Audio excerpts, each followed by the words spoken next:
Hey everyone, today we're going to talk about high-functioning autism. What is it? And how does it differ from other parts of the autism spectrum? But before we jump into that, are you new to my channel? Welcome.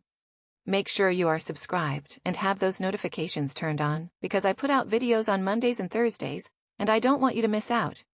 But let's jump into today's topic first. I think it's important to know that high-functioning autism isn't an actual diagnosis. It's not in the DSM, nor is it an official medical term. But people use this term casually when they're talking about someone on the spectrum who can speak, write, and handle basic life tasks, and they often are able to live on their own. People who fall into this portion of the spectrum often live lives just like anyone else. They're even said to be higher functioning cognitively than others who are on the spectrum. But I also want you all to know that I am not a specialist, nor do I pretend to have all the answers when it comes to autism spectrum disorders as a whole. What I did was I reached out to some colleagues of mine, who graciously shared their tips and their own expertise. And I also read many studies and parenting blogs. So it gives me kind of an overall idea of how people talk about it, how they treat it, and what we need to know. And what I found out is that since the 1990s, medical and mental health professionals have been recognizing milder forms of autism. Prior to this, only the most severe cases were diagnosed and treated. And so this is when Asperger's became a more well-known diagnosis as a whole. People realized that there was a spectrum to autism. And that's why in 2013, they grouped all these diagnoses into one, calling them all autism spectrum disorders. And you may still hear people using outdated terms like Asperger's, but that's most likely because they either haven't kept up with the many changes to treatment, or they're referring to someone who was diagnosed prior to 2013. Now let's jump into the symptoms of high-functioning autism. Just like anyone on the autism spectrum, high-functioning people can still struggle with communication, making eye contact, and socially interacting overall.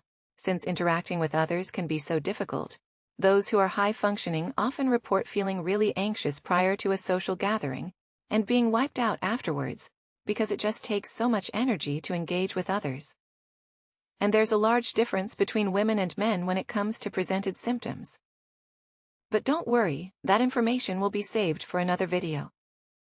They find that anxiety, OCD, bipolar disorder, and depression are the most common comorbidities with high-functioning autism. And what comorbidity means is that they happen together at the same time. And research also shows that OCD and high-functioning autism commonly occur together because they are both affected by abnormalities in a person's serotonin production. Pretty interesting, right? And based on that information, we could conclude that all comorbidities can be caused and affected by serotonin changes. I also believe that because people with high-functioning autism are more aware of their differences from others. They could feel really anxious about interacting with people, or even extremely depressed about their struggle to connect. Sometimes having insight and awareness into our own conditions can really be hard to handle, and it could lead to other mental health issues. People with high-functioning autism may also struggle to understand jokes or sarcasm from their peers. Therefore, they can appear more mature for their age, but they're really just uncomfortable in social situations as a whole, and don't really understand what's going on, and they can even have delayed initial speech, but later develop functional communication. They can also have obsessive actions regarding appearance, cleanliness, fears, and social situations, and also shortened attention spans. Most high-functioning people with ASD will still find comfort in routine and order. Their rituals or restrictive habits may seem odd to those around them, but having it can help them better manage any anxious feelings or sensory overload that they may be experiencing. Therefore, they are prone to tantrums or meltdowns when they're overly tired or stimulated, or they can't go through their routine. We still don't know the actual cause of autism spectrum disorders. But research shows that those with ASD do have abnormalities in the social regions of the brain. These regions include things like the amygdala. If you remember, Alexa and I talked about this. She called it the fire alarm is really responsible, just so you know, for emotions, survival and memory. But they also find there's abnormalities in the orbital frontal cortex, which is responsible for cognitive processing and decision-making.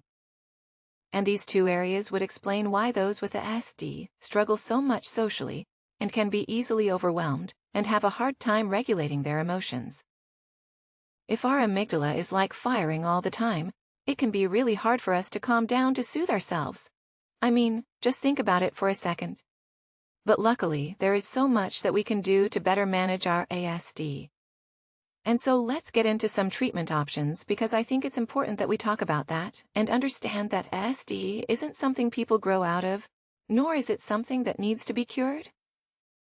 High-functioning people struggle the most to get the care that they need, because many who don't really understand that there is an entire spectrum associated with autism disorders.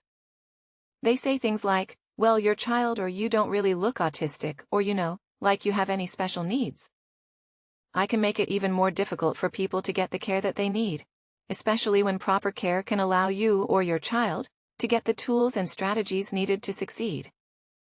Finding ways to make our unique view of the world work for us instead of against us can be so helpful and empowering. And one of the first options for treatment is occupational therapy. An occupational therapist is there to help develop skills such as handwriting, or find motor skills and activities of daily living. Talked about this in other videos where they kind of meet us where we're at and help us better manage all the things we have to do each and every day. The second type of therapy they talk a lot about is speech therapy. Now, a speech therapist can help your child or yourself learn spoken language and/or nonverbal communication skills, because we know it can be really difficult as someone on the spectrum to fully understand different unsaid signals people are sending out. And so it's really important that we work with someone who can help us better understand and manage. The next treatment option is ABA therapy, or applied behavior analysis. Now, this focuses on techniques that help guide learning and bring out meaningful and positive change in behavior, so it's very behavior-focused. And some people feel this type of therapy is like too intense, and it can be traumatizing to children, because we're forcing them to be normal instead of celebrating their cognitive differences. But it is a highly research-based form of therapy, especially for those on the spectrum. It's been shown to work miracles for them. So don't completely rule it out until you fully understand how it works and see if it's a right choice for you or your child. The next treatment option is social skill classes. Now, social skill classes offer an opportunity for kids with autism to practice social skills with each other on the regular basis. So all that stuff they might be learning in therapy or trying to do at home. This gives them an actual guidance place to practice it all, so that they can see what works and what doesn't, and help them go from there. The next option is psychotherapy, which is essentially what I do. And psychotherapy uses a variety of techniques, as you know, to help children who experience anxiety, depression, OCD, or other psychiatric systems that can cause problems for the autistic child. So a lot of those comorbid issues I talked about before can be addressed in therapy with a licensed mental health professional. And this could also include seeing a psychiatrist, if medication is something that could benefit you or your child. The next treatment option is floor time therapy. Floor time activities derived from the idea that we as parents can help our children by meeting them at their level to expand their circles of communication. So we're kind of meeting them where they're at, playing the way that they want to play, and they find that floor time can be really beneficial. And the next treatment option, like I said, there were so many, which is wonderful that we have tons of options to choose from. But this next one is called RDEI therapy, and that stands for Relationship Development Intervention Therapy. And it's a family-based behavioral treatment designed to address autism's core symptoms by appreciating all perspectives, coping with change, and integrating information from multiple sources, such as light and sound. So when I was reading about this, it's really helps us, or our child, whoever is on the spectrum, better manage some of the overwhelm that can come along with being in a really loud restaurant, music, people talking to us, being at parties. It kind of helps us better prepare for that, and we get to practice it in that therapy. The next therapy option is PEC therapy, and that stands for Picture Exchange Communication. And this is used with nonverbal autistic children to help them learn to communicate without words.